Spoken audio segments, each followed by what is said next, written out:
Previously on Up at Noon. Jeff, I love everything you do. Can't wait for the VGAs. We're going to see you at the VGA. Are we? Right? I can't. Am I invited? I'm coming to the VGA. Thanks for coming to VGA.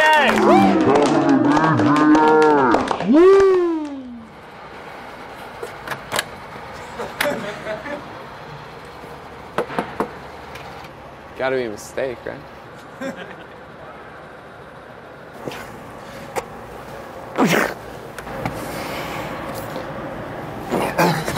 Jeff!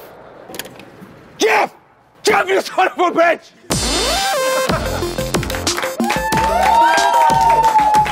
What's up, everybody? Don't worry your pretty little heads. I eventually got into the VGXs to clean the floors.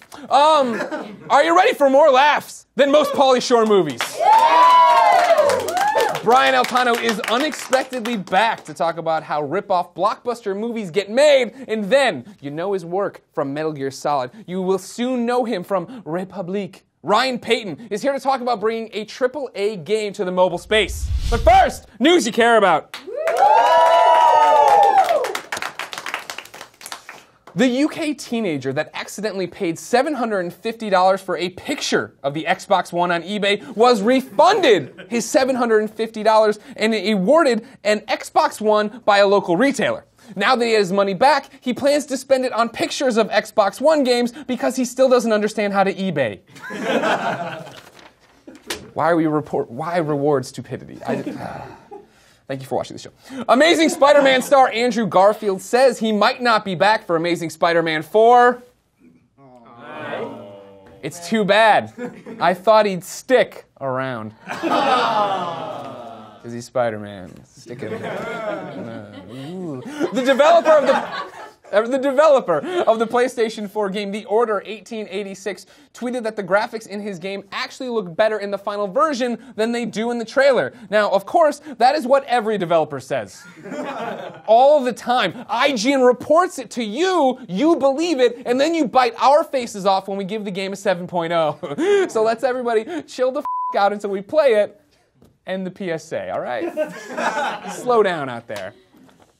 Popular video game shows are being pulled from YouTube because of copyright claims over game footage. Now, as a host of a video game show myself, it is imperative that we rally against these bureaucratic accusations, rise up, fight to... Popular video game shows. Woo! Up at Noon is safe, everybody. We'll see you next week. Good luck to you, Total Biscuit and PewDiePie and... I don't even know. Hot Mess Moves.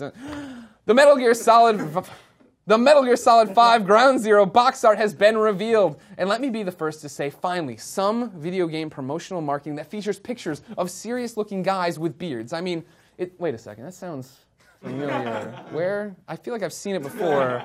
Serious dude, a beard on a box art, or just a promotional poster. That's not the one I'm thinking of. Chessmaster! That's what I'm thinking of. Everyone go buy Chessmaster. And finally, with the RoboCop movie reboot heading to theaters soon, many fans were angered with the direction the new remake is taking. But nothing could possibly be more offensive than the upcoming direct-to-DVD RoboCop ripoff, Android Cop. It is coming from low-budget film studio Asylum Films, and yes, Asylum Films has made ripoffs like Transmorphers, Snakes on a Train, and I'm not making this up, The Day the Earth Stopped. But with Android Cop, they've gone too far. To try to justify their actions, here's Asylum Films CEO Brian Altano. Brian! Yeah, bitch. Money in the bank. At Asylum, we're making millions this year. We got Android Cop, we got Atlantic Rim, we got Abraham Lincoln versus zombies. Yeah, it. We ain't stopping their fat ass. Hey. We're making video games too. Whoa, Brian. No. Don't. I mean, it's one thing to rip off my favorite movies, but when you mess with video games, you're going to start an internet war. You can't stop us now, Greg. Starting in 2014, we're launching our brand new line of AAA-inspired video games, beginning with Infamous, Other Brother. Okay, you've clearly ripped off Infamous Second Son. Titan Fallout. Yeah. Son of a bitch, Brian. Dog Watchers. It's a hacking game. That you are not even trying on that one. See me in court. Mega Marlowe's 3D World. Look at that son of a bitch. Is that a lemur? Are you put him in a lemur suit, Brian? Destination space game with the Halo stuff. Oh, I mean, like, you're not even pretending that you're stealing anymore. Got Halo stuff. Animal housing. Oh my God, please make this stop. Man, don't live in those houses. Those animals are crazy. And Non-Charted, starring Ski Ulrich. He was in Scream 1. I thought he was dead too. Thank you. Brian Altano, everybody. Hard to believe a guy who writes this Daily Show ripoff could be so great at ripping off game ideas. Speaking of great game ideas, Greg Way, one of the minds behind Metal Gear Solid, has a great new idea to run past you as a mobile game. It's called Republique. Here to tell me all about a stealth action game featuring David Hayter is Ryan Payton.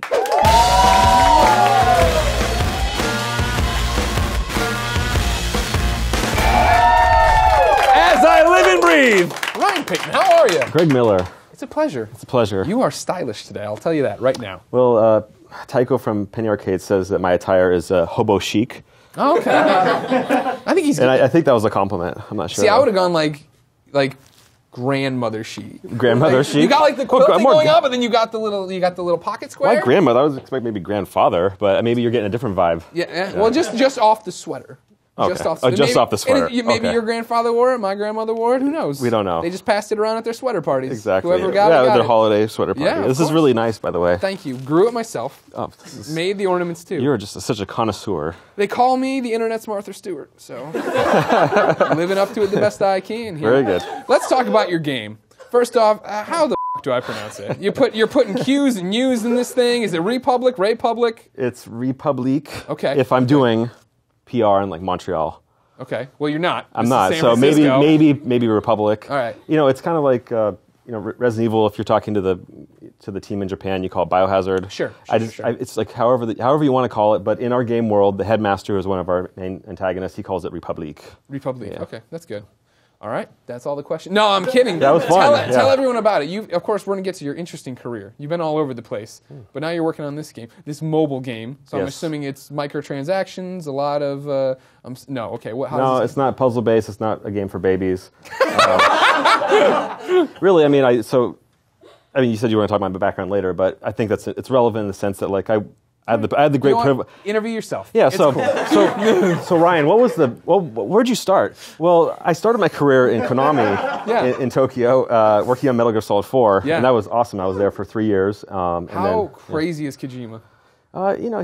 He's kind of, he can be kind of quirky. Yeah. You know, you can see it when you play his games. Like MGS4, my favorite part about it is probably the furless monkey who wears a diaper and drinks Coca-Cola. Yeah. Well, it made sense when you knew the character of Drebin. Yeah, that's really, true. and his points, you understood what was And going the cool thing about going back to Republique actually is that Drebin, named Kari Payton, no relation, is actually in Republique. Oh, neat. As a character named Drebin, or not Drebin, Derringer. So okay. I should get my. You sure you made this game? my games right. Yeah, I get my games right.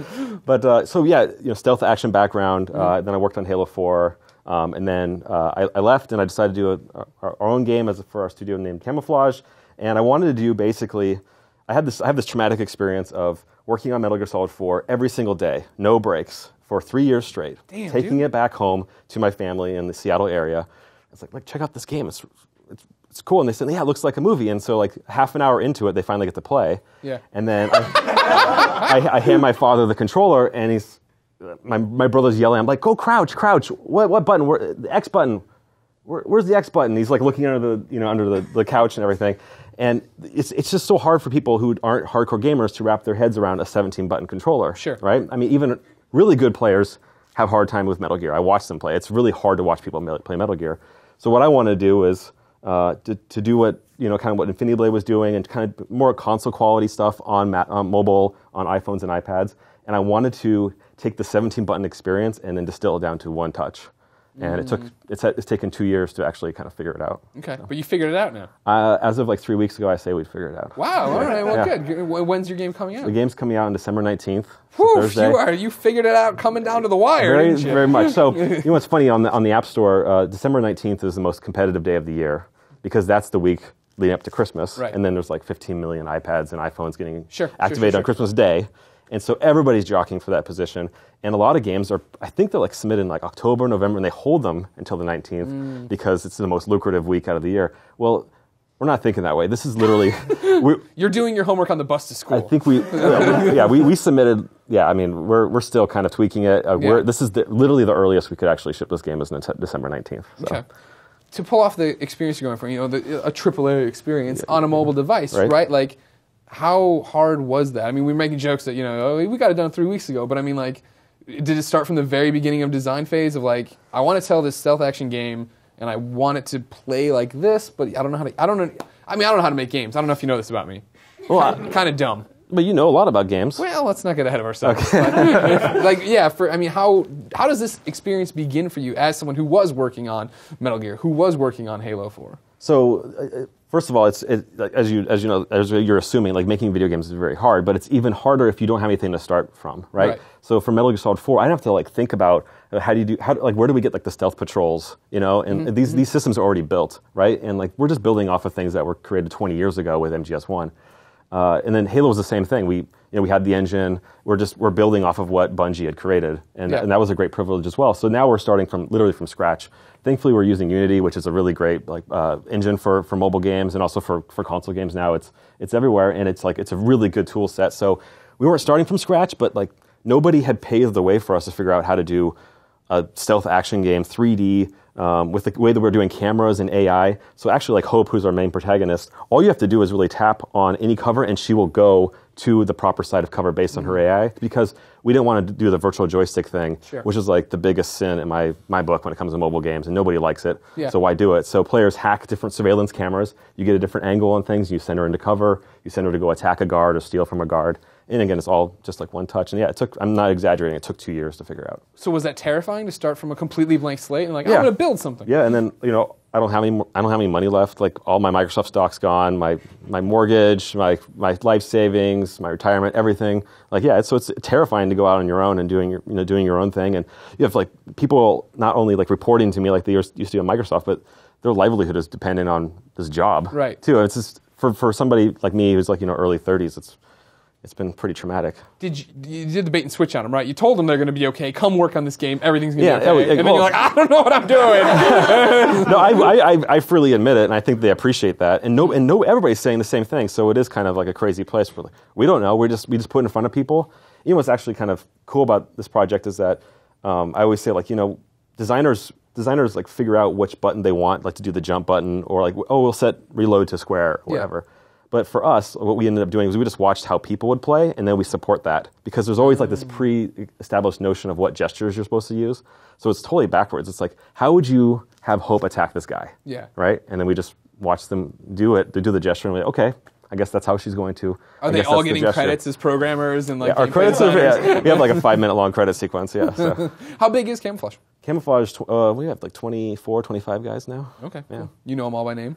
Most of them, yeah. But for a mobile studio, I mean, I say that now in 2013, that's a pretty big team. Yeah, 100%. But we'll see what happens, in the next few years. I'm expecting it to continue to grow, and I hope that we're like paving the way for people, because I think they figure that if you're going to have a mobile studio, it has to be free to play. You have to figure out a way to trick people to cartoony graphics, game for babies, and you have to figure out a way to trick people into paying money in your game. Our game is it's $4.99. And you don't have to pay for tasers or pepper spray or whatever the weapons that Hope uses in the game and things like that. Now, I know you have some video game voice actor talent on this game. We do. Have you ever thought of getting like a movie star, like a Kiefer Sutherland or somebody? Well, we have a. I don't know if we have a movie. See the joke, star. Of course. David Hayter. Anyways. Oh, I thought you were talking about Jennifer Hale. No. So Jennifer Hale's in it. David Hayter. So Up at Noon alums, by the way. Yes, both of them. You join them now in the Up at Noon epilogue. Yeah, they were really sad that I didn't invite them, or I don't know if I can. This is your show. Yeah. Well, so why are they upset at me for not inviting you? They should be upset at you for. Well, again, everybody just hooks themselves to you and just lets you lead them into the brilliant sun or the just darkness or wherever this is going in the next chapter of your life. Just like I'm asking myself all the questions too. So you wanted to know about David Hayter? Yeah.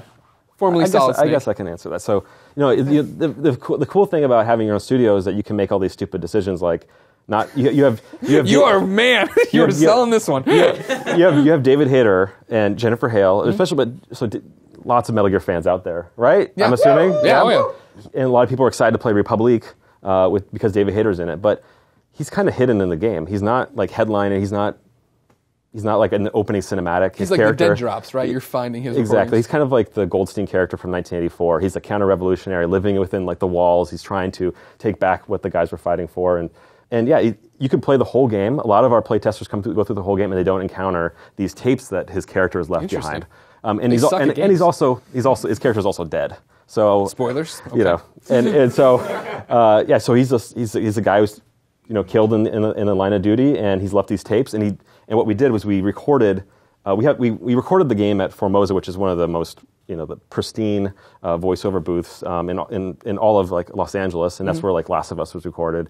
And Last of Us, good game, very good game, probably my game of the year. Yeah. But what we did was we put David Hayter in the booth, and I got like an 80s cassette recorder, and we just hit the play button, hit record button, and it's like, and it's ruining the whole take. But we just had him sit down there and do these rants, he's super paranoid. His character, his name is Zager, is like super cool. Yeah. And he just rants for 5 minutes at a time. And these are the tapes that you find in the game. And we just digitized the tapes, and we just threw away like the actual really beautiful, $1,000 microphone, whatever that took. Good job renting that space. Yeah, you're spending your money wisely, yeah, at least, on this company. You can see, maybe that was a mistake too. I don't know. Where am I? Yeah. Up at noon. The preeminent internet talk show. I like your show. I like you a lot. This is our first time actually meeting. It is. And you're How really have we cool. never met before? I don't know. I'm not cool. I don't get to hang out with like people like you. What? They just like put you in the closet. Yeah, until like anytime Mitch is going to go noon. do something fun, he doesn't invite me anywhere. Yeah. No. What about Jose? No, Jose doesn't like me either. It's because you're not a Nintendo fan? Well, now let's not throw stones in the house here, all right? No, I like Nintendo just fine. All right, good. Wii U, no, but I like Nintendo fine. So you've been very vocal in this interview, which I like quite a bit. All right, so you're talking about. Am I talking too much? No, this is your show. No, people always yell at people in the comments. And why does Greg talk so much? Let the guest talk. It's your show. I think you have the right to talk a lot. Well, that's what I say too. And then they're like, I want to watch anymore. I'm like, I'm so sorry. Please come back. I'm not just saying. I think you're doing a really good job with the show. Oh, thank you. Just this episode or overall? Well, this one in particular, I think is really good. I think you're doing really good now. Thank you. No, but why? Can I ask? When's this gonna be daily? I want Up at Noon. Up at Noon will be daily as soon as they all start getting 1 million views. Come on, guys. Come on. It's a numbers game, right? Like you have to be able to justify what we're bringing in and what we're taking out and all that stuff. So I don't know. When I look at it, it feels like it's already justified. All right. Well, you also are making bad financial decisions left and right. A lot of bad financial decisions. Yeah. We're the game is super meaty. No, I'm really psyched for it. And we're I'm selling not it for $5. $5 out this week. Out this week. You got to get on top of that. Yeah. If you have an iPad or an iPhone or an iPod Touch, You probably want to play on an iPad though, right? Big screen. I'm not. I actually prefer playing on an iPhone. Really? We designed it for the I mean, it works great on the iPad, but Sure. The whole fantasy is that Hope, our protagonist, calls you on your phone, and you're just trying to hack through the facility using your phone that connected to that facility. Okay. So, I don't know. So here's the question then. Yes, sir. Our final thing here. We all know now about Republique and that you should buy it when it comes out for $5. Do you worry? Like you made fun of Metal Gear in the beginning there. Did I? Yeah, look just a little bit. Well, Metal Gear Solid 3 is my favorite video game of all time. Yeah, mine's Metal Gear Solid 1, but I think soon, All time? Yes, but I think soon I'm going to be able to say Peace Walker ahead of it. Wait, because Peace Walker's my favorite jam. video game of all time may be Peace Walker. Metal Gear Solid Peace Walker was the best game of last generation. Period. End of statement. Greg Miller. Well, we have a lot to talk about. Why do you not like Peace Walker? No, I mean I think that's crazy and really fascinating, and for a game that I don't think performed very well outside of Japan. Yeah, well, PSP, and that was the problem there. Yeah, and then the HD collection, I don't think yeah, people but even played that that was on criminally underplayed. Like, you know what I mean? Like, people, they should have gotten on that one. Everybody should play Peace Walker. Peace Walker is an excellent game. Yeah. Excellent game. The question I'm trying to drive at here, but do you worry about burning bridges and stuff? Like, I mean, like... Did I? But I don't remember saying... You said, after I got through the hour cutscene, I let my dad play, and he couldn't... Well, because Hideo makes jokes about the length of those cutscenes as well. I know, so too, I feel like it's okay there. Okay. Yeah. Okay, well, I'll take it back. Yeah. And then, what about... I'm the biggest Metal Gear fan, even after leaving. Yeah. Konami. Oh, yeah. Well, I'll challenge you to that later. All right, you got it. What about 343? Like, you had come on, you were in charge of Halo. Mm-hmm. And well, then, creatively, yes. Yeah, creatively, sorry. And then you kind of just left. And then to go do your own thing. Like, is everybody cool there? You still see these people on the streets? Seattle. I mean, I hired a lot of those people. Well, then I bet a lot of other people back there are still not happy with you. No, so I'm very cordial with pretty much everybody Sure. at that studio. I still hang out with them all the time. Okay, actually, some of the guys have joined Camouflage. So yeah, we're all on good terms. It's all good. What would your Halo 4 have been like? Very different and a lot more. I don't know. Would have been touch-based? Yeah, exactly. I wanted to distill down the whole experience. Just touching. No, it's hard to say because I know that everybody's watching and listening to what I haven't really talked publicly about my experience at Microsoft and Halo 4 since I left. Yeah. And it is kind of like a sensitive subject, but... well, I'm glad I came in like a wrecking ball. I know, right? Joke! You're doing a great job, I gotta say. No, but it was really surreal for me to play the game after working on it for 3 years. Yeah. I don't know how to describe it, but I think those guys did a great job with the game, and I think they made the right game for a new team. I think the game that I was trying to make was the wrong game for a new team. It was a lot riskier, I think. Okay. Well, thanks for touching on the sensitive subject. Yeah, well, thank you for asking. No problem. Well, that's what I do. You don't want me to talk about something, I'll come in, what's going on? That's what I'm sorry. I'm so... No, you're doing great. I gotta go. I'm very excited for Republique. Yeah, please play it. I want to know what you think. No, I will, 100%. It's out this week. Thursday, you said? Thursday, Right? yeah, Thursday. December 19th on the App Store. $5. And then PC and Mac next year. So. Oh, I like that. Timed exclusive. Come Hey, on. we promised a few thousand Kickstarter backers. Yeah. That, so. Well, now it's coming to him. Brian, thank you so much. Oh, thank you. It's fun. Give me a hug. I like you. Thank you to Brian Altano, Ryan Payton, and you, my audience. If you want to be in that audience, go.ign.com/up@noon for details. As always, Brian and I will be responding to comments the first hour this video is live, so come tell us your favorite Jennifer Hale role. Mine is the definitive Commander Shepard, FemShep. That's right, there was no joke here. I just really like FemShep. I'm glad we get to spend this time together. I didn't say clap. We'll be back next Monday at noon, but until then, I'm going back to bed. DaveFenoy.com.